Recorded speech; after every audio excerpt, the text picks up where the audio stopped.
बिस्मिल्लाहिर्रहमानिर्रहीम। अस्सलाम वालेकुम नाज़रीन, आप देख रहे हैं मेरा यूट्यूब चैनल और मैं हूं अली रजा। आज इमरान खान साहब और उनकी अहलिया के मुतल्लिक एक ऐसे केस में फैसला सुनाया गया जिसकी हमारा मुआशरा इजाजत नहीं देता, लेकिन हमारे जजेस, हमारी अदलिया, हमारा निज़ाम इंसाफ, हमारे मुक्तदर हल्के और वो सियासतदान जो पहले बेशर्मी की हरकतें करते रहे वो इजाजत देते हैं। इमरान खान साहब और उनकी अहलिया बुशरा बीबी के मुतालिक एक ऐसा फैसला सुनाया गया और एक ऐसे फैसले के अंदर एक ऐसी सजा दी गई जो तारीख के अंदर नहीं हुई, लेकिन तारीख बरी बरी है कि ये हमारे सियासतदान पहले भी माओ बहनों की इज्जतों को उछालते रहे और आज भी उछाल रहे हैं। अपनी सियासत की खातिर, अपने सियासी मफादात की खातिर सियासत का, मुआशरती रवैयों का, इखलाकियात का जिनाजा निकालते हैं और आज भी वही कर रहे हैं। अगर तारीख का मुताला करें तो जनाब बेनजीर भुट्टो से लेकर आज तक मुस्लिम लीग नवाज ने क्या क्या नहीं किया। मुस्लिम लीग नवाज ने बेनजीर की तस्वीरें फेंकी, हेलीकॉप्टर से तस्वीरें फेंकी गई। राना सनाउल्लाह उसके उस प्रोपेगंडे के कार्यकर्दगी दिखाने वाले पहले मेंबर थे। और जनाब इसके अलावा अगर देखा जाए तो फिर मौलाना फजल रहमान के मुतल्लिक एक ऐसी फिल्म प्रोपेगंडे के तौर पे सामने लाई गई थी जिसका हमारा मुआशरा इजाजत नहीं देता था।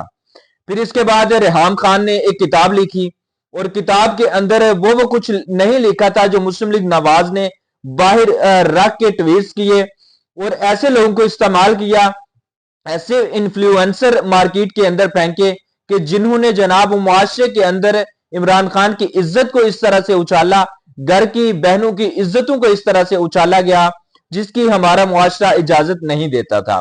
इसी तरह आज हमारी अदलिया ने एक ऐसा फैसला दिया जिसकी हमारा न मुआशरा इजाजत देता है, ना कोई औरत इजाजत देती है, ना हमारी खवातीन और ना हमारे मर्द इस फैसले के ख्वाह थे कि कोई इस तरह का फैसला आता। कोई तवक्को भी नहीं कर सकता था कि घर का फैसला जो घर की बात है उसको अदालतों तक ले जाया जाएगा और एक ऐसा जज जो फैसला सुनाकर छुट्टियों पे जाना चाहता है वो नवाज शरीफ की ख्वाहिश पूरी करके या फिर उन लोगों की ख्वाहिश पूरी करके जो इमरान खान के आजकल मुखालिफ हैं वो जनाब फैसले की तवक्को करेंगे और फैसला करवाने में कामयाब भी हो जाएंगे।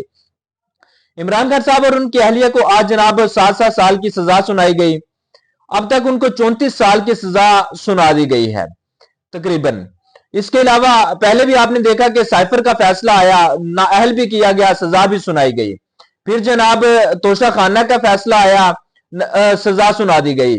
आज फिर जनाब ये दौरान इद्दत निकाह का जो केस था उसका फैसला आया, 7-7 साल सजा और 5-5 लाख रुपए जुर्माना भी आयद किया गया। ये हमारी सियासत का जिनाजा निकालने के लिए मुस्लिम लीग नवाज के लिए इतना काफी है कि जब ये इनका इक्तदार चला जाएगा तो उसके बाद अपनी यूथ को, अपने नौजवान को, अपने मुआशरती रवैयों को, इखलाकियात को और हमारी जो नौजवान नस्ल है, बहू बेटियां हैं जो घर के अंदर, घर की दहलीज में रहकर काम करती हैं, उनको हम क्या सिखा रहे हैं। जो ये कहते हैं कि जनाब हमारी बहू बेटियां जो हैं वो हमारी इज्जत है, वो किसी की बहू बेटी, किसी की बहन की और किसी की बीवी की इज्जत को अदालतों तक ले जाते हैं और इस हद तक चले जाते हैं कि जनाब एक मियां बीवी जो है वो कह रहे हैं कि हमारा निकाह हुआ, जायज था, हमने पहले मुलाकात नहीं की। उसमें मुफ्ती भी आ जाता है, गवाह भी आ जाते हैं और तमाम लोग उनके मुखालिफ जनाब प्रोपेगेंडा करने के लिए तैयार हो जाते हैं। ये सब कुछ आज अदालतों के अंदर हो रहा है और जो हमारे मुक्तदर हल्के हैं वो इसके खैर ख्वाह हैं और उनकी निगरानी के अंदर ये सब कुछ करवाया जा रहा है। ये मुक्तदर हल्के कौन है? अगर मुस्लिम लीग नून की जुबानी सुना जाए तो फिर तो वही है मुस्लिम लीग नून भी और पीपल्स पार्टी भी, या फिर कहीं ना कहीं हिस्सा जो आईपीपी है और फिर तहरीक इंसाफ के कुछ लोग जो पहले दूसरी जमातों में रहे और आज कोई आईपीपी के अंदर है, कोई पाकिस्तान काफली के अंदर है, जो कोई कुछ मुस्लिम लीग नून के अंदर शामिल हो गए और जो बचे कुछ थे वो जनाब पीपल्स पार्टी के अंदर चले गए।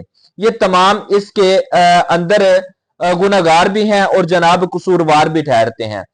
लेकिन तारीख जब मुअर्रख लिखेगा तो उसके अंदर ये जरूर लिखा जाएगा कि जज बशीर जो था या फिर ये जज अबुल हसनात या जितने भी वो जजेस हैं जिन्होंने तारीख को इतना अलमनाक बना दिया और अदलिया की तारीख को, निजाम इंसाफ को ताबनाक बना दिया, کہ جناب ہمارے جو آنے والے ہیں وہ ان کے فیصلے نہیں بلکہ ان کے جو سیاست کے فیصلے جو سیاستدانوں کے خلاف دیے گئے ان کو پڑھ کر ان کو گالیاں دیا کریں گے اور یاد کریں گے کہ ہمارے نظام انصاف کا ماضی میں یہ حال ہوا کرتا تھا۔